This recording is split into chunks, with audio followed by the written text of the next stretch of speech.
Mr. President, ladies and gentlemen, who said this? I'm a socialist, and a very different kind of socialist from your rich friend Count Reventlow. It was 1930, and the speaker was a rising German politician called Adolf Hitler. In 1930, the contention that fascism had emerged out of socialism was accepted across the board. It was an observed historical fact. Fascists marched under red banners on May Day. Their leaders believed in high tariffs, in workers' control of factories, in a moment, in common production of distribution and exchange, as we just heard. Go on. Will the Speaker agree that the first inmates of the concentration camps in Nazi Germany were communists and socialists? And there was a reason why. And peu de patience, as we say where I work. It is absolutely true that socialists of the national and Leninist varieties were bitterly opposed. They were fishing in the same pool. They were competing for the same kind of voter. The one kind of person that neither brand of socialist had any time for was the classical liberal, what they called the decadent Anglo-Saxon bourgeois capitalist. Why? Because theirs was an ideology that elevated coercion over freedom. Now, why do I begin with this Godwin's Law high-stake opening? Two reasons. First of all, as a corrective to the self-righteousness that we've already started hearing, where people who claim to be socialists then start claiming credit for everything from the extension of the franchise to the extension of universal education. But my real point is this one. Socialism rests on compulsion. Its defining ethic is not equality, but coercion. Socialism and capitalism are matrices. They are economic systems within which people can be generous or greedy. They can be selfish or altruistic. Human nature comes whether from our genes or from our maker. It isn't something that's created by an economic system. But what's unique about socialism is the readiness of the state to deploy coercive force. Now, we've evolved a great vocabulary to describe this. We talk about things like asking people to pay a bit more tax, right? See what happens if they choose not to. Behind all that polite sounding, asking them to pay their share, to contribute, is the threat of prison. Now, of course, there are some occasions where any society will need to rely on coercive force, on incarceration. There are some taxes that are necessary in any system. We all accept that. But the use of coercive and ultimately lethal force by the state is its most awesome and awful power. We should tilt the balance as far as we can to liberty. Before using that power should be used, as the prayer book says of marriage, reverently, discreetly, advisedly, soberly. The idea that, as we just heard from Katie, that those of us on this side are in favor of dog-eat-dog, if by dog-eat-dog you mean the desire for material improvement, that is a fundamental in human nature under all systems. You had it under the communist regimes, you had it under feudal regimes. But what is unique about capitalism is that it harnessed that ambition to a socially useful end. Under every other system devised by human intelligence, a group of people sat on top, and the way to get rich was to suck up to those in power, whether they were kings or bishops or commissars. We, uniquely, in this country, and we then exported it, came up with a system where you satisfied your ambition by serving the rest of your fellow citizens under the law. We channeled that desire for self-improvement in a socially productive way. And that's why socialist countries are not just less wealthy than capitalist ones, but less free. That's the categorical difference between East Germany and West Germany, between North Korea and South Korea. It's not just that socialism doesn't work in the sense that it fails to provide material advance. It doesn't work in that it takes away human dignity and civil rights, above all, our freedom to make choices as autonomous individuals. Yes, sir?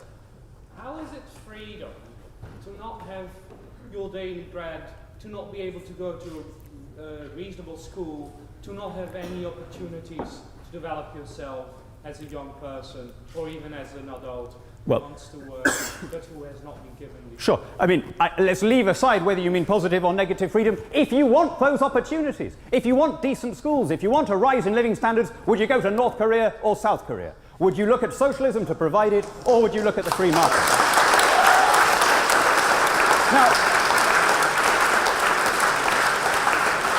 Now, it's an interesting thing.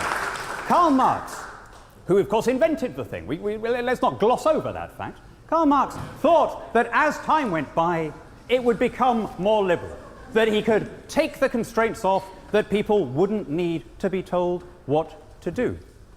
And like every other prediction that Karl Marx made, that was the opposite of the truth. You know, it's extraordinary. Marxists uniquely claim that theirs is a scientific rather than a political doctrine. They claim that their truths are empirical.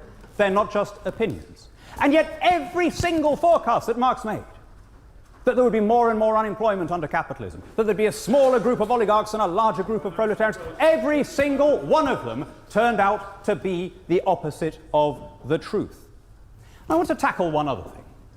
This idea... Have you read about that? Yes, of course I have. I had the pleasure, like a number of people here, of studying at an old university where we were obliged to read these things if we did a history degree. This is going to have to be my last one. There seems to be a lot of confusion on the side of the proposition about what actual systems we're talking about. First of all, we're talking about social democracy in Britain as was in the 60s and 70s, which 50s and 60s and 70s, which I lived through and was the best time of my life. Wonderful time. I'm not sure this is a point of information. Anyway, and all sorts of wonderful Thank services. you. Now, we're not talking about that. We've been No, we're using... Thank you. We're using... suggesting that Yes. National Socialism, Communism, Yes. something called socialism... Yes, we're using the that these dictionary all- definition I don't think that was you know helpfully put what before the House exactly by my colleague Tony system you're Daniels talking about. when he explained that what socialism means is the collective or state ownership of the means of doesn't production, mean distribution coercion. and exchange. Now that, you know, if you have a quarrel with the authors of the Oxford English Dictionary, that's fine, but that seems to me a perfectly neutral definition to be using in this debate. Now I want to take on the idea that... It's democracy to have common There will ownership. be time later for you to express your own viewpoints. This is one information is literally just a point. Yes, but there is... So just question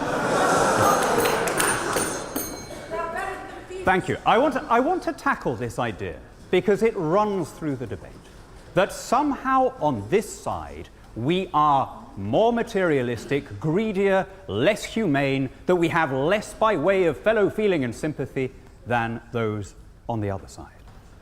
If you contrast socialist and capitalist economies, you see precious little evidence of that. But for what it's worth, I'm a conservative politician. I spend a lot of my time with libertarians, conservatives, and free marketeers of every stripe.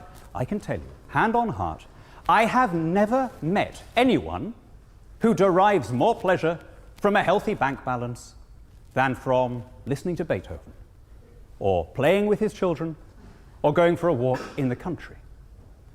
But what is it that enables us to do those things? It's economic progress. The fact that you have a dishwasher and don't have to spend all your time doing the washing by hand means you can go for that walk in the country. The fact that you've got a car and don't have to queue up at the tram station means you have more time to listen to Beethoven symphonies.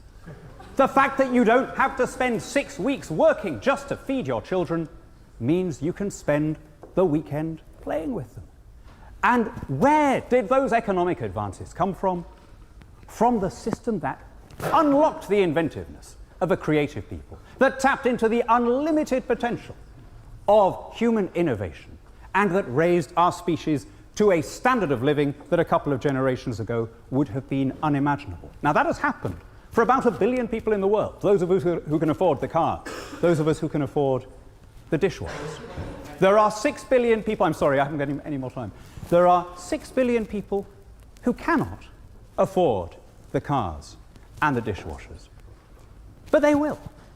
They will as free exchange and specialization and comparative advantage run their course, raising people to a higher and higher standard of living, unless We go down the road of Cuba or Zimbabwe or any other socialist country, because this motion is that it doesn't work.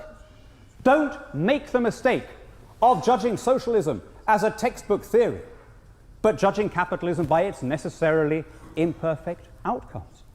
Judge like with like. In the real world, you find me a functioning socialist country that has delivered more than a free market alternative. Now, I'm going to finish with this point. Katie, in her speech, cited a number of the great heroes of our indigenous radical tradition.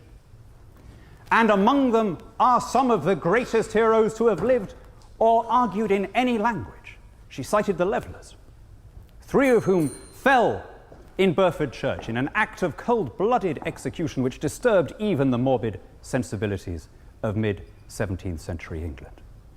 What was it that the Levellers, those far-sighted, heroic men who looked forward to the universal franchise, who looked forward to something that we would now recognize as constitutional liberty and democracy under the rule of law, what was it that they believed? What was the starting point of their ideology? What was it that Richard Overton argued for in his Arrow Against All Tyrants?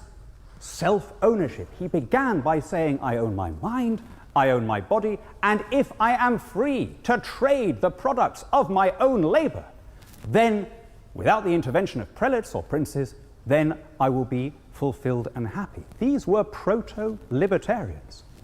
They were radicals, all right, but they understood that freedom was linked, as they constantly said in the very paper that Katie quoted, that liberty and propriety, ownership and freedom were inextricably linked.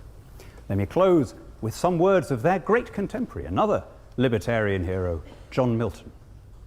Capitalism, this thing that raised our species, developed in some of the Italian northern city-states, was then refined by the Dutch, but it was in this country that it reached its fullest flower and was exported. Addressing the Lords and Commons in 1644, Milton said, "Remember what nation it is whereof ye are, a nation not slow and dull, but quick and piercing of wit." We got the whole thing going. And we ended slavery, and we exported property rights, and we exported the rule of law, and it was all based on raising the individual above the state rather than the other way around. When you walk out of the doors tonight, vote for freedom and remember what nation it is whereof ye are.